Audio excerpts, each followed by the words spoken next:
Good morning students. आज हम लोग एक नया चैप्टर शुरू करेंगे, that is chapter number 4। The name of the chapter is heat and temperature. इस चैप्टर में हम लोग हीट और उससे रिलेटेड सारी इंपॉर्टेंट टर्म्स को समझेंगे।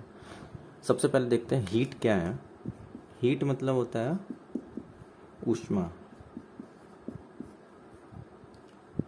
Heat is a form of energy. ये एक तरीके का एनर्जी है। कोई बॉडी कितना गर्म है और कोई बॉडी कितना ठंडा है, उसको नापने का जो तरीका है उसको बोलते हैं टेम्परेचर। वो कितना गर्म है और कितना ठंडा है इसको बताने के लिए हम एक नए वर्ड का इस्तेमाल करते हैं, दूसरे वर्ड का, that is known as temperature. That is why it is known as, it is the degree of hotness और कोल्डनेस ऑफ ए बॉडी।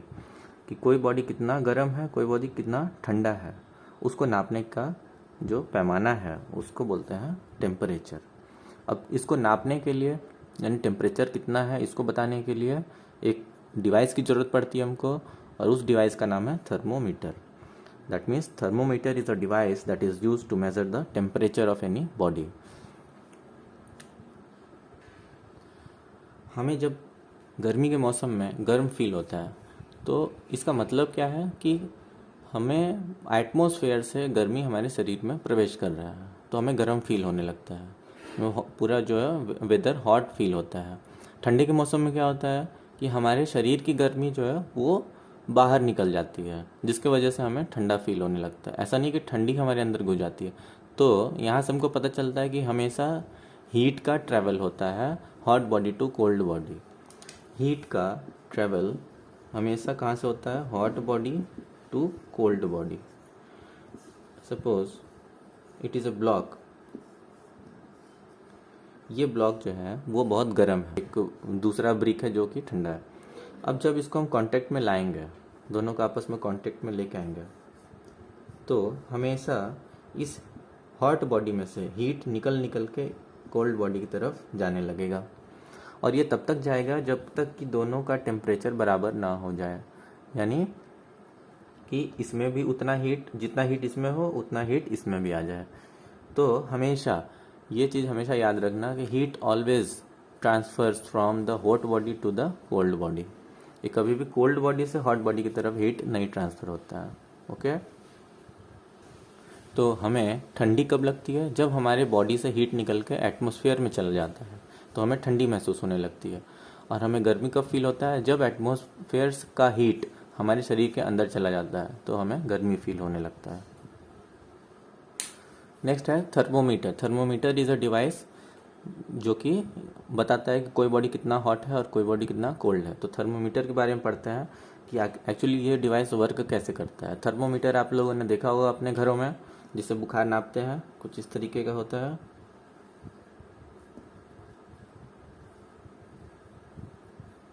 इसमें भरा होता है मरकरी, और जैसे ही इसको हीट मिलता है, इसको बॉडी से टच करते हैं,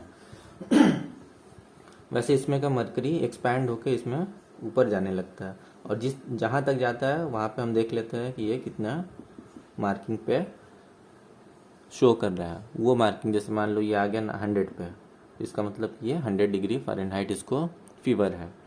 तो पहले देखते हैं कि वर्क कैसे करता है। ये वर्क करता है on the principle of thermal expansion. Thermal expansion का मतलब होता है, एक्सपेंशन मतलब होता है फैलना, और थर्मल होता है हीट, यानी कि कोई भी चीज़ ऐसा जो हीट मिलने पे फैल जाए।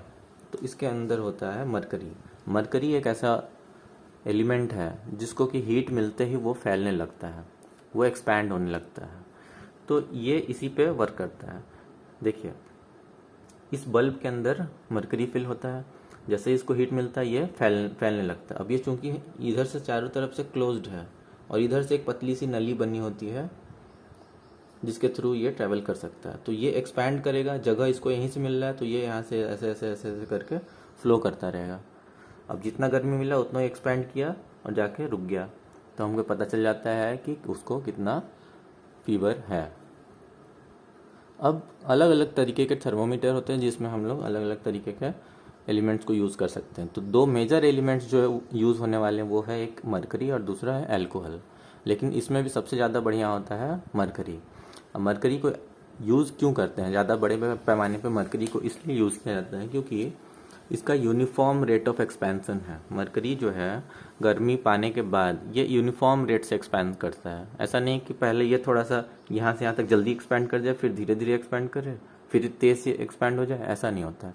एक यूनिफॉर्म रेट से एक्सपैंड करता है। ये जिस रफ्तार से एक्सपेंशन है वो सेम रहेगा थ्रू आउट द एक्सपेंशन। दूसरा इसका इम्पॉर्टेंट पॉइंट है कि ये जो है ग्लास के दीवार पे चिपकता नहीं है। ग्लास के दीवार मतलब ये देखो शीशे का ही बना होता है। अब शीशे में ये जब इस तरीके से मूव करता है और मूव करने के बाद जैसे इसको ठंडा करते हैं तो ये वापस सिकुड़ के इसमें जाके मिल जाता है। ये ऐसा नहीं होता है कि वापस जाते समय इसके दीवार पे चिपका ही रह जाए, इसके वॉल पे चिपका रह जाए। वो पूरा क्लीन तरीके से एकदम वापस नीचे आ जाता है। बाकी अदर कोई भी लिक्विड होता है तो उसको आप लोग देखेंगे कि वो पूरा आ तो गया लेकिन वो चिपक जाता है दीवार पे, तो उससे उस रीडिंग पे गलत असर पड़ता है, फॉल्स रीडिंग बता सकता है। थर्ड इम्पॉर्टेंट पॉइंट है कि ये ओपेक होता है और शाइनिंग होता है। ओपेक मतलब होता है कि जिसके आर पार देखा ना जा सके। ओपेक मतलब जैसे मान लो कि अगर बुक है, बुक ऐसे आंखों के सामने रख दो तो उसके आर पार हम देख सकते हैं नहीं। तो ओपेक ऑब्जेक्ट का मतलब होता है कि जिसके आर पार हम देख ना सकें। तो सेम उसी तरीके से मरकरी शाइनिंग होता है, सिल्वर कलर का होता है, लेकिन इसके आर पार दिखता नहीं है, सीधे सीधे यही दिखेगा। तो इससे हमको विजिबल आसानी होता है, मतलब टेम्परेचर देखने में आसानी होता है। क्यों? क्योंकि जब ये ऐसे फैल के ऊपर तक जाएगा तो सिर्फ और सिर्फ यही चमकता हुआ दिखेगा, हमको इसके आर पार की चीज़ें नहीं दिखेंगी। तो इसलिए इसका यूज़ भी करते हैं ताकि ये हमें देखने में आसानी हो, रीडिंग लेने में आसानी हो।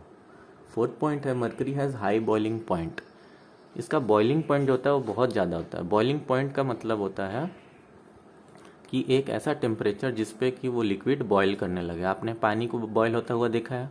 पानी को जब हम चूल्हे पर चढ़ाते हैं तो कुछ समय तक तो वो वैसे ही स्थिर रहता है। थोड़ी देर बाद जब पूरा पानी गर्म हो जाता है तो उसमें बॉइलिंग स्टार्ट हो जाता है। बॉइलिंग मतलब नीचे का पानी बहुत तेज़ी में ऊपर आने लगता है, उसको बोलते हैं बॉइलिंग। और वो जिस टेम्परेचर पे होता है उसको बोलते हैं boiling point.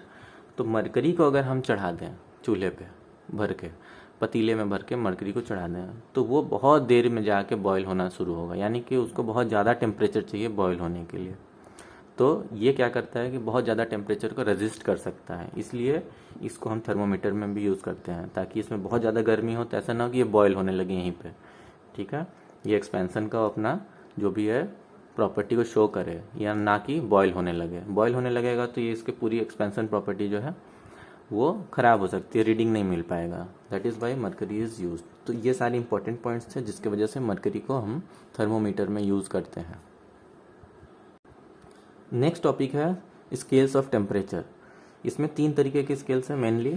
First one is Celsius scale, second one is Fahrenheit scale and third one is kelvin scale. इनके बारे में हम नेक्स्ट क्लास में पढ़ेंगे डिटेल में। तब तक आप इनके बारे में थोड़ा सा पढ़ के खुद से रखिएगा ताकि अच्छे से समझ में आए।